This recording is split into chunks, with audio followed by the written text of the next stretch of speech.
Ассаламу алейкум, қадірменді халайық.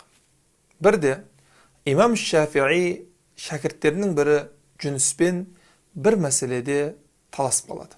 Содан Жүніс ашуланған бойы тұрып кетіп қалады. Содан құптан намазын оқиды, түннің бір уағы болғанда есігі тақылдайды. Жүніс айтады: кім екен? Түннің бір уағында кім менің есігіме келіп, есігімді қағу мүмкін деп ойлана бастадым дейді.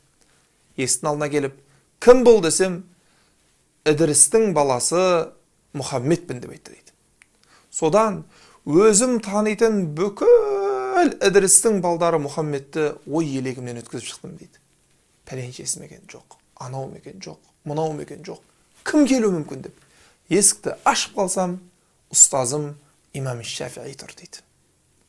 Кірді де айтты дейді: ей Жүніс, біздерді сан мыңдаған мәселелер біріктіреді. Бір мәселеге келіспей қалуымыз біздерді бөліп тастайды ма? Ей Ідріс, өзің күнде өтіп жүрген көпір, кейін тағы да өтуің болған көпірді еш уақытта бұзба.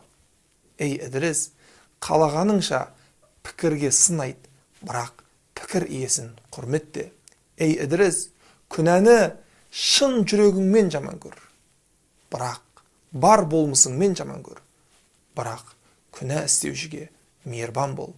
Ей Ідріс, біздер науқас адамды жоюға емес, науқас адамдағы ауруды жоюға жұмылдырылғанбыз, міндеттелгенбіз деп айтты дейді.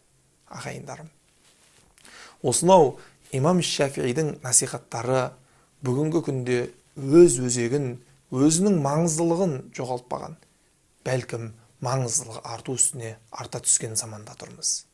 Қаншадан қанша адамдар, мәселен әлеуметтік желіде бір адам бір пост шығаратын болса, астына жағының жеке басына, отбасына, жұмысына, бүтіндей жеке өміріне тиісіп пікір жазып жатқан қанша адамдарды көріп жатырмыз.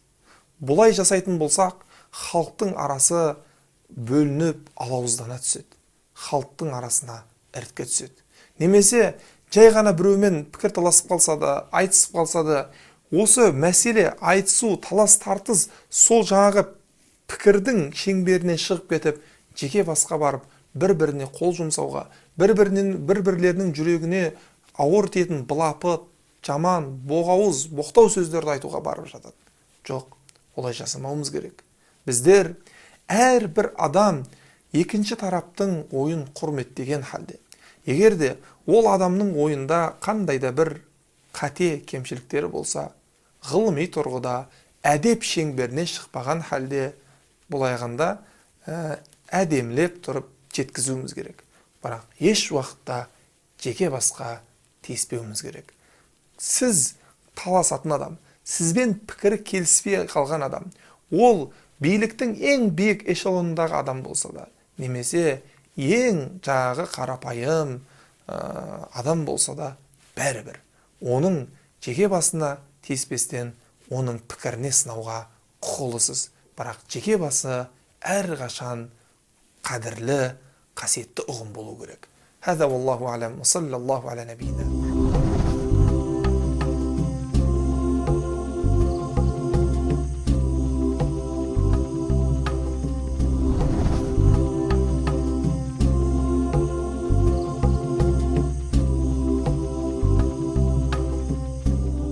Маруа компаниясы, бізбен бірге болыңыздар.